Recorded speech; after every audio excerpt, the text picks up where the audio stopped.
السلام علیکم ورحمۃ اللہ وبرکاتہ۔ اعوذ باللہ من الشیطان الرجیم، بسم اللہ الرحمن الرحیم۔ ولا يحزنك الذين يسارعون في الكفر انهم لن يضروا الله شيئا يريد الله الا يجعل لهم حظا في الاخره ولهم عذاب عظيم ان الذين اشتروا الكفر بالايمان لن يضروا الله شيئا ولهم عذاب أليم ولا يحسبن الذين كفروا أنما نملي لهم خير لأنفسهم إنما نملي لهم ليزدادوا إثما ولهم عذاب مهين ما كان الله ليذر المؤمنين على ما أنتم عليه حتى يميز الخبيث من الطيب وما كان الله ليطلعكم على الغيب ولكن الله يجتبي من رسله من يشاء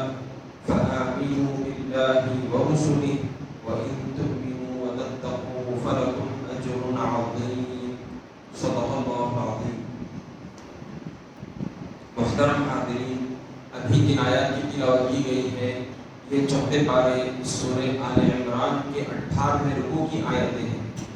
گزشتہ جو آیتیں گزری ہیں اس کی تفسیر میں یہ بات ذکر کی جا چکی ہے کہ جب جنگ احد جیسا ہی ختم ہوئی، ابو سفیان جو کہ اس وقت تک ایمان نہیں لائے تھے، کفار کے بڑے سربراہ تھے، تو وہ میدان جنگ چھوڑ کر اپنے لشکر کو لے کر جیتا ہوا میدان چھوڑ کر وہاں سے نکل گئے اور مقام روحا جو مدینہ منورہ سے کافی میل دور ہے وہاں جا کر ان لوگوں نے قیام کیا اور اب وہاں جا کر جائزہ لینے لگے کہ ہم نے جیتا ہوا میدان چھوڑ دیا ہے، ہم کو پلٹ کر پھر وار کرنا ہے۔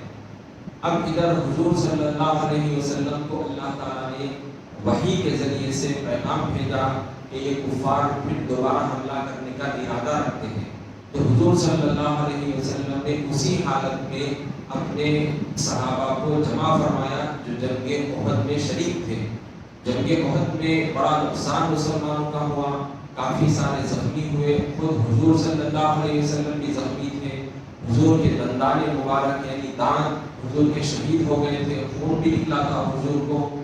تو اس کے باوجود بھی حضور صلی اللہ علیہ وسلم نے اپنے جان نثار صحابہ کو جمع فرما کر ان کے پیچھے نکل پڑے اور حمراء الاسد جو کہ مدینہ منورہ سے قریب 4-5 میل دور پر واقع ہے، وہاں پر حضور صلی اللہ علیہ وسلم تشریف لے گئے اور وہاں پر پڑاؤ ڈالے۔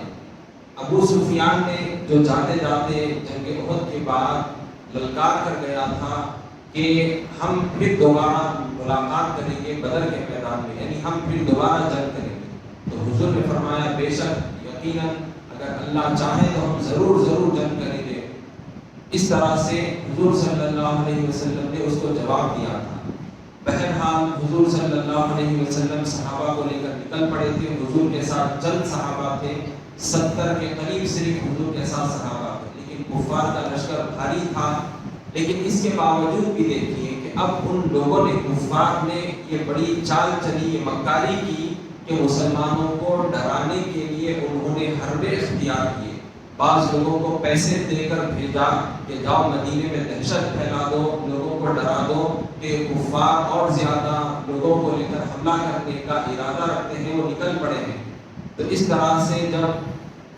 ابو سفیان کی طرف سے لوگ آ کر مدینے میں یہ باتیں کہنے لگے اور صحابہ تک جب یہ بات پہنچی تو وہ سچے مضبوط ایمان والے تھے، ان کا ایمان بڑا مضبوط تھا، وہ ہمارے جیسے کمزور نہیں تھے۔ آج ہم بعض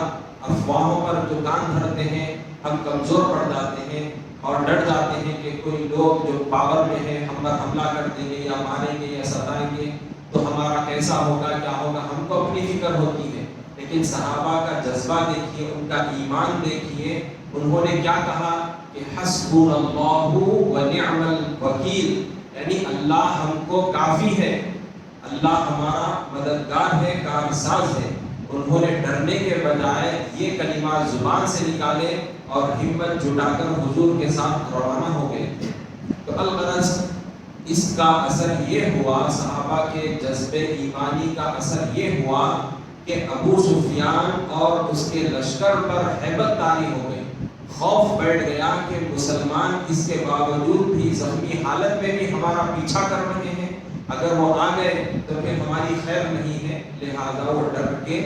وہاں سے بھاگ گئے، مکہ مکرمہ کو واپس لوٹ آئے۔ تو اس طرح سے اللہ تعالیٰ نے مسلمانوں کے جوش ایمان، ان کے مضبوط ایمان کی وجہ سے، ان کے استقامت کی وجہ سے، ان کی بہادری، جانثاری، اللہ پر توکل کی وجہ سے اللہ تعالیٰ نے ان کی مدد فرمائی مسلمانوں کی، اور مسلمان بالکل کم تعداد میں تھے، کمزور بھی تھے، زخموں سے چور تھے، لیکن اس کے باوجود بھی اللہ نے ان کا ڈر کفار کے دلوں میں ڈال دیا۔ تو آج بھی جو ہم جس دور سے گزر رہے ہیں، ہمارے لیے ان آیتوں کے ذریعے سے، اس واقعے کے ذریعے سے بہت بڑا میسج ہے، پیغام ہے کہ ہم اپنے ایمان پر ہمیشہ ثابت قدم رہیں۔ ہم کو دولت کی، اولاد کی، کسی چیز کی فکر نہیں کرنا ہے، نہ دشمنوں سے کسی سے فکر کرنا ہے، ڈرنا نہیں ہے، بلکہ اپنے ایمان کی فکر کرنا ہے، اللہ تعالیٰ کے احکامات کی فکر کرنا ہے، پابندی کرنا ہے، ہمیشہ اللہ تعالیٰ پر توکل کرنا ہے۔ اگر ایمان ہمارا مضبوط رہے گا تو کوئی دشمن بھی چاہے کتنا پاورفل ہو، کتنی میجورٹی ہو، ہمارا کچھ بھی نہیں بگاڑ سکتا۔ ہر مسلمان کو اللہ کی ذات پر توکل کرنا ہے، یقین رکھنا ہے، اور زبان پر ایک مسلمان کے ہمیشہ یہ کلمات ہونا ہے ڈر خوف کی حالت میں کہ حسبنا اللہ و نعم الوکیل۔ جب بھی کوئی ایسی باتیں سنے گھبراہٹ والی، ڈر خوف والی، تو اس وقت ہم کو کان نہیں تھکنا ہے، بلکہ یہ کلمات پڑھتے چلے جائیں، وہ ڈر خوف خود بخود دل میں سے نکل جائے گا۔ اب چاہے کوئی گردن پر تلوار رکھ دے، بندوق رکھ دے ہمارے اوپر چلانے کے لیے، تب بھی ہم اپنے ایمان پر مضبوطی کے ساتھ جمے رہیں۔ ایمان ہی ہم کو دنیا میں اور آخرت میں نجات دلانے والا ہے۔ اب آج کی جو آیتیں ہیں اس کے اندر اللہ سبحانہ و تعالیٰ ان کفار و مشرکین کی حالت کو بتا رہا ہے جو دنیا میں اللہ تعالیٰ کے بھیجے ہوئے رسول کے ذریعے سے فائدہ نہیں اٹھاتے، اللہ تعالیٰ کے بھیجے ہوئے کتاب سے فائدہ نہیں اٹھاتے، بلکہ ابھی الٹا دین اسلام کو ختم کرنا چاہتے ہیں۔ تو ان کا کیسے حشر ہوگا، ان کا کیا انجام ہوگا، ان آیتوں میں اللہ بیان فرما رہے ہیں۔ وَلَا يَحْزُنْكَ الَّذِينَ يُسَارِعُونَ فِي الْكُفْرِ إِنَّهُمْ لَن يَضُرُّوا اللَّهَ شَيْئًا يُرِيدُ اللَّهُ أَلَّا يَجْعَلَ لَهُمْ حَظًّا فِي الْآخِرَةِ وَلَهُمْ عَذَابٌ عَظِيمٌ۔ یعنی اے پیغمبر صلی اللہ علیہ وسلم، جو لوگ کفر میں سرگرم ہیں ان کو دیکھ کر آپ غم نہ کیجیے، یقین رکھو یہ اللہ کا کچھ نہیں بگاڑ سکتے۔ اللہ چاہتا ہے کہ آخرت میں ان کو کوئی حصہ نہ دے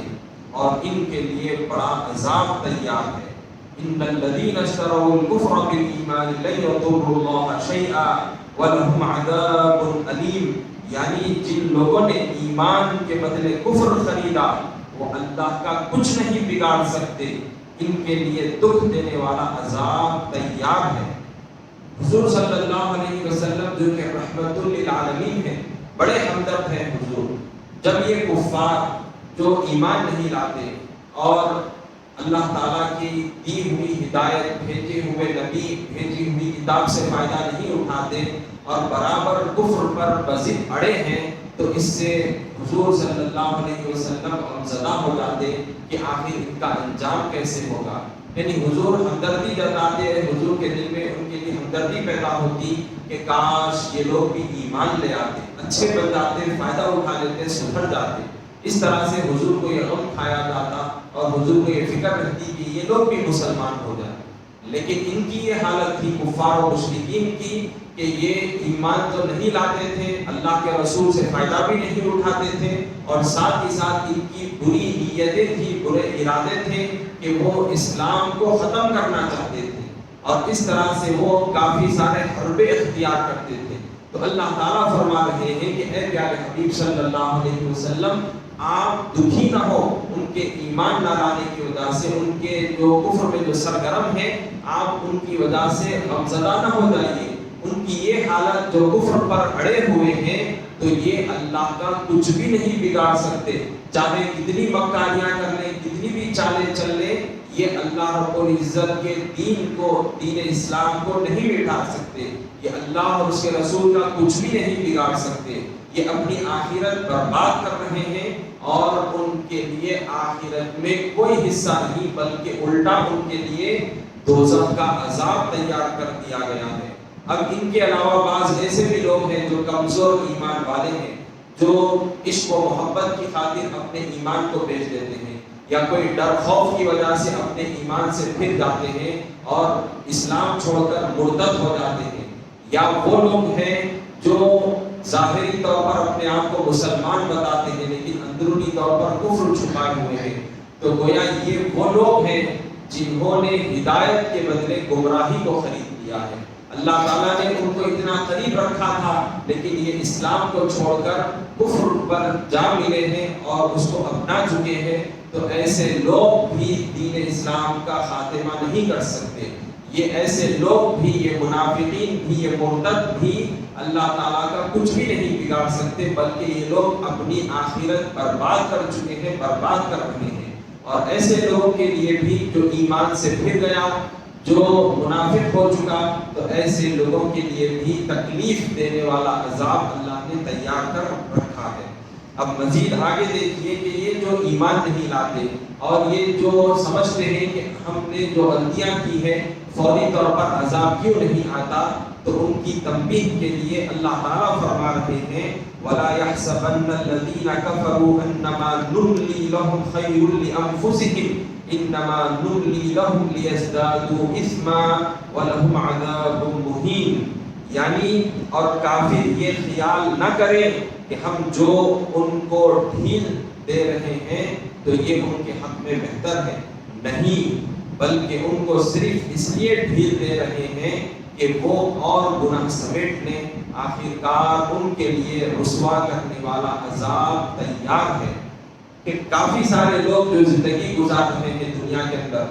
بہت سارے غلط کام کرتے ہیں، بدکاریاں کرتے ہیں، کوئی کفر اور شرک میں مبتلا ہے، لیکن اس کے باوجود بھی وہ عیش و عشرت کی زندگی میں پڑے ہیں، بڑی بڑی بلڈنگیں ہیں، مزے مزے کا کھانا ہے، اچھے خاصے کپڑے پہنتے ہیں، لیکن یہ دھوکے میں نہ رہیں کہ ہم نے اتنے بڑے گناہ کیے ہیں، غلط کام کیے ہیں تو فوری طور پر ہم پر عذاب نہیں آیا۔ تو اللہ تعالیٰ فرما رہے ہیں ان کو خوش فہمی میں نہیں رکھنا ہے، بلکہ اللہ اس لیے موقع دے رہا ہے تاکہ یہ سدھر جائیں۔ اگر یہ نہیں سدھریں گے تو گویا پھر اپنے اکاؤنٹ میں یہ برے کاموں کی وجہ سے عذاب کو جمع کر رہے ہیں، اللہ تعالیٰ کے غضب کو یہ مول رہے ہیں۔ تو لہٰذا حضور صلی اللہ علیہ وسلم سے بھی یہ روایت مروی ہے کہ انسان کی جو لمبی عمر ہوتی ہے اس کے لیے عذاب بھی کماتا ہے، اچھائیاں بھی کماتا ہے۔ اب وہ اچھائیاں کیسے کماتا ہے؟ تو حضور صلی اللہ علیہ وسلم سے پوچھا گیا، اے اللہ کے رسول صلی اللہ علیہ وسلم اس کا کیا مطلب ہے لمبی عمر کا؟ تو حضور نے فرمایا اور رسول اللہ صلی اللہ علیہ وسلم خیرکم من طال عمرہ وحسن عملہ، یعنی تم میں بہترین وہ شخص ہے جو لمبی عمر پائے اور اس کا کردار، اس کا کیریکٹر، اس کا عمل بھی اچھا ہو۔ اگر کوئی لمبی عمر پا لیا ہے اور اس کا کیریکٹر اچھا ہے، وہ نیک کام کرنے والا ہے، وہ مسلمان ہے، اچھے کام کرتا ہے، تو پھر وہ سب سے بہترین شخص ہے جو اپنے اکاؤنٹ میں ثواب جمع کر رہا ہے۔ اب جو بدبخت ہے، جو ایمان نہیں لا رہا ہے اور جو کفر اور شرک میں مبتلا ہے، اللہ کو ناراض کرتے جا رہا ہے اور لمبی عمر اس کو مل چکی ہے، اس کو موقع مل رہا ہے، فوری عذاب نہیں آ رہا ہے، تو پھر وہ شخص اور زیادہ عذاب جمع کر رہا ہے، وہ اور زیادہ دوزخ میں اپنا بڑا بڑا مقام وہ تیار کر رہا ہے۔ تو گویا لمبی عمر کا ملنا اچھا بھی ہے، برا بھی ہے۔ اچھا اس وجہ سے ہے کہ وہ اگر اچھے کام کرنے والا ہے تو اس کو زیادہ ثواب ملے گا، اگر برے کام کرنے والا ہے تو پھر دوزخ میں اس کو خراب سے خراب اس کو مقام ملے گا۔ چنانچہ ایک واقعہ بھی سن لیجیے کہ حضور صلی اللہ علیہ وسلم کی بارگاہ میں دو شخصوں کے تعلق سے یہ بات ذکر فرمائی گئی کہ ایک شخص جو دونوں مسلمان تھے، ایک جنگ میں شہید ہو چکا اور ایک شخص غازی بن کر لوٹ گیا، لیکن ایک سال کے بعد وہ انتقال کر گیا۔ تو اب جو شہید ہوا تھا اس کا کم رتبہ ہے، لیکن ایک سال کے بعد جو آدمی انتقال کر گیا تھا اس کو جنت میں بڑا مقام ملا۔ چنانچہ حضرت ایک صحابی رسول جو ان کی حالت خواب میں دیکھے ملاحظہ فرمائے شہید کو کم رتبہ ملا اور یہ شخص کو جو 1 سال کے بعد مرا اس کو زیادہ رتبہ ملا ہے جنت میں. تو وہ صحابی حضور کی خدمت میں آ کر پوچھتے ہیں کہ یا رسول اللہ یہ کیا ماجرا ہے, مجھ کو ایسا خواب آیا ہے. تو حضور نے فرمایا کہ جو شخص جنگ میں شہید ہو گیا تو اب وہیں پر اس کا خاتمہ یعنی اس کے اعمال اب وہاں پر ختم ہو چکے تھے, لیکن جو 1 سال باحیات رہا اس کو اچھے کام کرنے کا موقع ملا, اس میں اس نے رمضان کا مہینہ پایا, رمضان میں اس نے روزے رکھے, سال تمام جو اس کو موقع ملا تھا تو اس نے پابندی کے ساتھ نمازیں ادا کی, فرائض کے ساتھ ساتھ نفل نمازیں بھی وہ ادا فرماتا رہا. یعنی زیادہ سے زیادہ اس نے نیک کام اور زیادہ کیے, زیادہ سے زیادہ اس نے عمر بھی پائی 1 سال زیادہ اور اچھے کام بھی کیے. تو لہٰذا اس کو اچھے کام کی بنیاد پر اللہ تعالیٰ نے بہت بڑا رتبہ عطا فرمایا ہے. تو لہٰذا اللہ تعالیٰ نے ہم کو موقع دیا ہے تو ہم بھی اچھے کام میں اپنے وقت کو گزاریں. اب جو برے کام کر رہا ہے تو وہ یہ نہ سمجھے کہ میں اتنا خراب ہوں تو عذاب کیوں نہیں آ رہا, میں کفر میں ہوں, وہ فلاں کافر ہے وہ مزے میں ہے تو عذاب کیوں نہیں آ رہا, اس کے پاس سے وہ نعمت کیوں نہیں چلی جا رہی ہے. تو اللہ تعالیٰ اس کے ذریعے سے ان کو موقع دے رہا ہے تاکہ وہ سدھر جائے. اب اگر کوئی نہیں سدھرتا تو گویا وہ دوزخ میں اپنا مقام بڑا بنا رہا ہے اور اپنی آخرت کو اور زیادہ برباد کر رہا ہے. وصلی اللہ تعالیٰ وسلم علی خلقہ سیدنا محمد وعلی آلہ وصحبہ اجمعین. الحمد للہ رب العالمین.